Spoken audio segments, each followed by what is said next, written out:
Welcome back to the channel. In this video, I'm going to walk you through an easy guide on how to send money from PayPal to Payoneer. Make sure you watch the video to the very end so you don't make any mistake, and also hit the subscribe button because it really helps me out. So to get started with the guide, first thing to do, which is the first guide, is to get your Payoneer USD saving account info. So to do this, you have to log into your Payoneer account, then go to receive, then click on global payment service. Then you have to copy your USD receiving account details.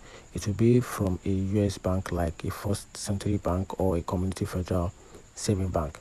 Then here's another step, which is to link your USD account to a PayPal.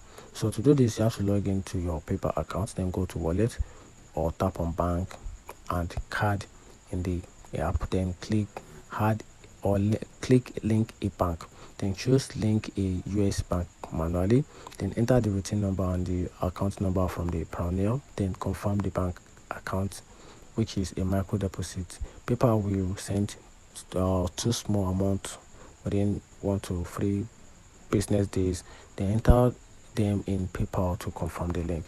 Then after that, you have to transfer from PayPal to your Payoneer. Once your Payoneer account is verified in PayPal, go to the PayPal wallet, then click transfer money, and then from there click transfer to your bank, then choose the Payoneer, which is the USD account, then enter the amount and confirm the money should arrive in your Payoneer USD balance within a few business days. And that's how you can simply send money from PayPal to Payoneer. Find the video helpful, turn on the notification button and subscribe for more.